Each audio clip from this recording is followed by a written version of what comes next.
Hello everybody and welcome back to Basics. Today we're going to be talking about spotting. I mentioned this in one of my previous videos, so I'm going to make this quick, down and dirty because it's not a very in-depth subject. I'm going to go over spotting in the weight room, or with any weights, when you do it, how you do it, and when it is acceptable and when it's not. When you do it is any single time you have weights over you, whether that's over your head, over your neck, whatever, and you are in any way, shape, or form questionable on whether or not that weight is going to go up. When you first start, the weight is going to be almost non-existent. So having a spotter is not a requirement, but once you go up in weight, it is absolutely a requirement. When you spot somebody or get spotted is when you have the weights. When do you spot for somebody? When they ask. It's just that, don't make it anything crazy. When they ask. All right, if they're smart, they're going to see who's not working, and this goes for you if you're looking to see to spot some or get spotted by someone.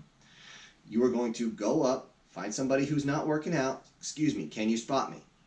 9 times out of 100, they'll pull their earbuds out and say, "What?" Don't be surprised when that happens. It's not they're being a jerk, they just didn't hear you. Can you spot me? Yeah, sure. Now, how? This is important because when you get up into higher weights, this next part is extremely important. When you get beneath the bar, say the bar's right here, you have your hands, but they're not touching the bar at first. You need to ask them if they need a lift. Getting a lift is simply lifting the bar up so it's where it needs to be for them to start the exercise. Once you have the lift, you just say, "Got it," and they'll say, "Yeah," "No," or whatever, and then you release your hands and lower them under the bar. Do not touch the bar at this point. Lower your hands with the bar and then go up, but keep a good 2 or 3 inch separation. So if something does happen, you simply can raise your hands and grab it. You must use 2 hands. I'm going to say that again because some dipshits do this wrong. You must use 2 hands. You grasp the bar if you need to, and you raise it up. Now, if someone's fighting on that last repetition, it is all right for you to touch the bar with your fingertips and just take a little bit of pressure off, just so they can fight that last repetition. Those who are into actual strength training, this is extremely important. This is what you're going to do, is you're going to burn out on that last repetition. Or 2, sometimes 3. I've seen it happen. But that's a really deep one, and it might take a little bit longer for you to recover. Regardless, if something happens, you see the bar going the wrong way, it was not supposed to, you can simply grab the bar and lift it. Unless it is an emergency, do not grab and just yank the bar. Just like any other stretched out or flexed muscle, if suddenly you release it, it's going to hurt. You're going to pull and or tear something. It might not be super deep, but it will take somebody out of the gym for a day.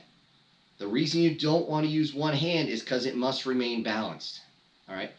Other spotting, which you'll see on other channels, are holding by the elbows when they're doing overhead with dumbbells and things like that. Also having it up when they're actually doing overhead press. This one's not as important unless they're going behind the neck. Because if you don't put safety rails up or put them in place before you start, you're a fucking moron.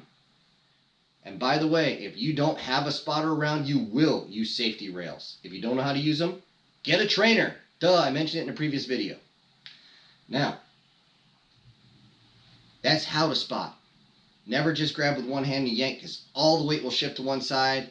I've had somebody do that to me. I was out for a week. Don't do it because if they can swing their arms, they're probably going to clock you. They're definitely going to be screaming at you. Now, when is it unacceptable to spot someone? 1, if they already have a spotter, don't just run over. 2, guys, if a female is doing squats, don't just walk up behind them and say, "I'm spotting you." Females, if you are squatting, whether or not you got safety rails or not, that exercise, if done incorrectly, can damage you bad, sometimes permanent. So don't be surprised if guys look, they're not just checking out your ass. Anybody who's actually there to work out is watching your form. Because as you know from the previous video, form above everything. It is unacceptable to go up and immediately just start grabbing somebody and say you're spotting them. Guys who do this have been dragged out kicking and screaming. Don't Frickin' do this. Don't just walk up behind a woman and say, I'm spotting you. And on that same note, females, if a guy asks, hey, can you spot me, usually on a bench, don't hesitate and think, oh, he's just trying to get with me or all that. No, he's not. He just wants a fucking spot.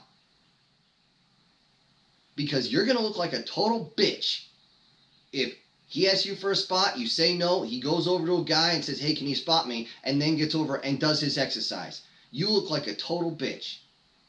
Now, you don't have to be super strong to spot, by the way. A lot of times, you literally have to pull only 10 to 12 pounds. When you get into the extreme high areas and you don't know how to spot, there's something seriously wrong. And that's when other personnel take over.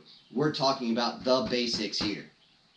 It seems like there's a lot, but honestly, I've just covered everything. So you know what? This is your crazy uncle. I'm out.